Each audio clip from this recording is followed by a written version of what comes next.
Hello दोस्तों, welcome to ABC matric. मैं हूँ पिंटू सिंह। दोस्तों, आज हम लोग कक्षा 10 NCERT गणित में प्रश्नावली 7.3 क्वेश्चन नंबर 4 को हल करने वाले हैं। दोस्तों, आज का हमारा प्रश्न है कि उस त्रिभुज का क्षेत्रफल ज्ञात कीजिए जिसके शीर्ष इसी क्रम में -4 - 2 -3 - 5 3 - 2 और 2 3 है। मतलब चतुर्भुज के 4 शीर्ष दिए गए हैं और उन चारों शीर्षों से हमें उस चतुर्भुज का क्षेत्रफल ज्ञात करना है। यह दोस्तों त्रिभुज के क्षेत्रफल पर ही प्रश्न है, बस देखने में लग रहा है कि चतुर्भुज का क्षेत्रफल ज्ञात करना है। देखिए कैसे हम इसका हल करते हैं। तो सबसे पहले हमें चतुर्भुज के 4 बिंदु जो दिए गए हैं उससे हम एक चतुर्भुज का निर्माण करते हैं। मान लेते हैं कि चतुर्भुज ABCD दिया हुआ है। मान लेते हैं यह बिंदु A है, B है, C है और D है। 4 बिंदु का निर्देशांक क्या क्या दिया है? -4 - 2। दूसरे बिंदु का निर्देशांक है जो -3 - 5। तीसरे बिंदु का निर्देशांक क्या है? 3 और -2। चौथे बिंदु का जो निर्देशांक है वो क्या है? 2 और 3। तो 2 और 3। मान लेते हैं 4 बिंदु का निर्देशांक दिया गया है। अब हमें इस चतुर्भुज का क्षेत्रफल ज्ञात करना है। हम यहाँ पे क्या करेंगे? अब इस चतुर्भुज के विकर्ण को खींच लेंगे। चतुर्भुज का जब हम विकर्ण खींचेंगे तो इससे क्या होगा? यह चतुर्भुज 2 भाग में बट जाएगा और 2 त्रिभुज बनाएंगे। एक यह त्रिभुज हो जाएगा और एक यह त्रिभुज हो जाएगा। यानी चतुर्भुज के विकर्ण खींचने से यहाँ पे 2 त्रिभुज का निर्माण हो रहा है और उस दोनों त्रिभुज का क्षेत्रफल हम पहले ज्ञात करेंगे। उसके बाद उस दोनों को जोड़ देंगे तो फिर क्या ज्ञात हो जाएगा? चतुर्भुज का क्षेत्रफल ज्ञात हो जाएगा। तो आइए हम लोग हल करते हैं। सबसे पहले हम लोग किसी एक त्रिभुज का क्षेत्रफल ज्ञात कर लेते हैं, फिर दूसरे त्रिभुज का क्षेत्रफल ज्ञात करेंगे। तो हम यहाँ पे लिखते हैं त्रिभुज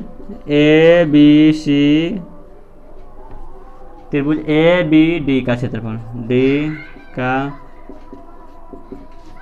1/2 into x1 into y2 - y3 plus x2 into y3 - y1 plus x3 into y1 - y2।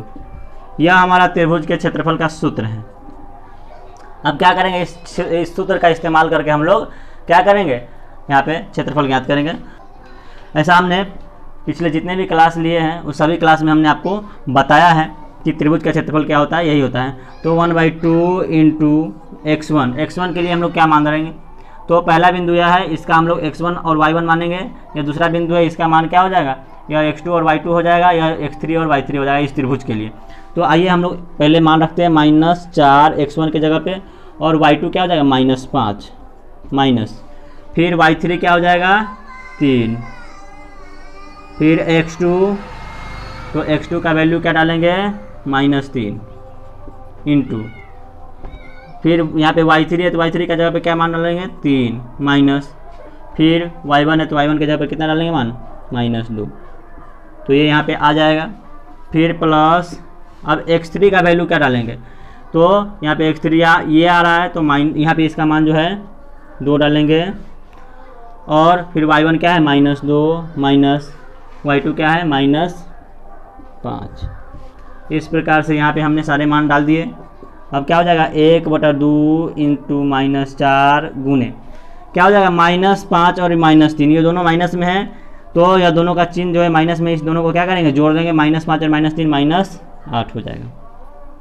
Plus -3 गुने यहाँ पे 3 प्लस में और यहाँ पे डबल माइनस है इसलिए माइनस माइनस प्लस हो जाएगा। यह भी प्लस में हो गया 2, तो 3 और 2 क्या हो जाएगा? प्लस में 5 हो जाएगा। यहाँ पे क्या हो जाएगा? +2 गुने -2 है और माइनस माइनस प्लस 5 है, तो 5 में से 2 घटेगा तो प्लस में 3 हो जाएगा यहाँ पे। यानी फाइनल वैल्यू क्या आ रहा है यहाँ पे? 1/2 इंटू -4 से -8 में गुना करेंगे तो प्लस में 32 हो जाएगा, माइनस माइनस प्लस। अब यहाँ पे 3 से 5 में गुना करेंगे, माइनस में है तो -5 या -15 हो जाएगा और यहाँ पे प्लस में तो 2 या 6 प्लस में हो जाएगा। यानी बराबर में यहाँ पे क्या आ रहा है? 1/2 गुने यहाँ पे 32 प्लस में और 6 प्लस में, तो 32 और 6 38 हो जाएगा और 38 में से 15 को घटाएंगे दोस्तों तो कितना आ जाएगा? 23। पूरा 23 आ रहा है। यानी फाइनल हमारा जो वैल्यू आ रहा है वो 23/2 आ रहा है। 23/2 वर्ग इकाई आ रहा है। अब हम लोग दूसरे त्रिभुज का क्षेत्रफल ज्ञात करते हैं। दूसरा त्रिभुज क्या है? BCD। तो लिखेंगे त्रिभुज BCD का क्षेत्रफल बराबर, सूत्र तो दोस्तों वही रहेगा, सूत्र तो यही रहेगा। अब हम लोग मान सिर्फ यहाँ पे डाल देंगे।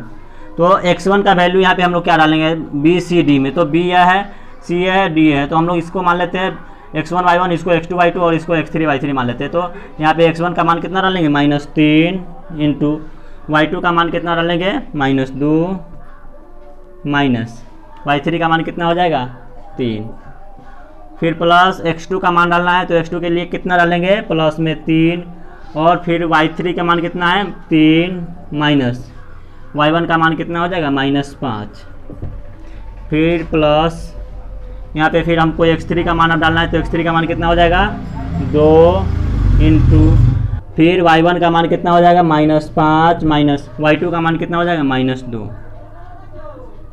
यह यहाँ पे हमारा सूत्र लग गया।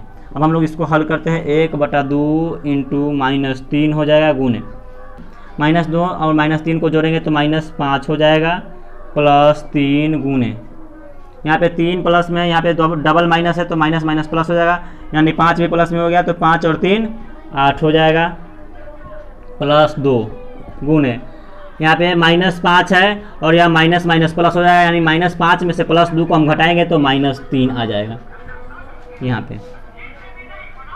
अब हम लोग यहाँ पे कर लेते हैं 1/2 into minus minus plus, plus लिखेंगे नहीं, 3 से 5 में गुना करेंगे तो 15 हो जाएगा, प्लस 8 से 3 में गुना करेंगे तो 24 हो जाएगा, प्लस माइनस माइनस 2 तिया 6 हो जाएगा बराबर।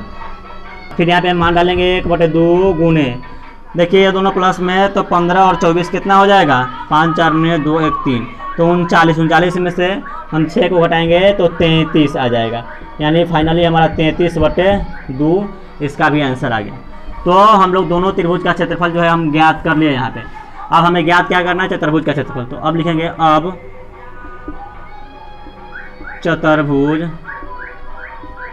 ABCD का क्षेत्रफल बराबर क्या होगा, छोटे त्रिभुज का क्षेत्रफल प्लस इस छोटे त्रिभुज का क्षेत्रफल, कहेंगे त्रिभुज ABD का क्षेत्रफल, ABD का क्षेत्रफल प्लस दूसरा त्रिभुज क्या है, BCD का क्षेत्रफल, तो त्रिभुज BCD का क्षेत्रफल बराबर क्या होगा, त्रिभुज ABD का क्षेत्रफल हम लोगों ने क्या ज्ञात किया, त्रिभुज ABD का क्षेत्रफल 23/2, तो 23/2 प्लस त्रिभुज BCD का क्षेत्रफल क्या ज्ञात किया, त्रिभुज BCD का क्षेत्रफल 33/2, तो 33/2।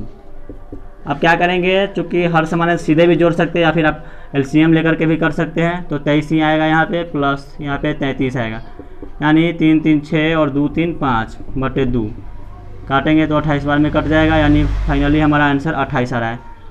तो इसको हम लोग वर्ग मीटर में लिखते हैं, सॉरी इसको हम लोग वर्ग इकाई लिखेंगे, क्योंकि क्षेत्रफल का मात्रक वर्ग इकाई होता है। तो लिखेंगे, अतः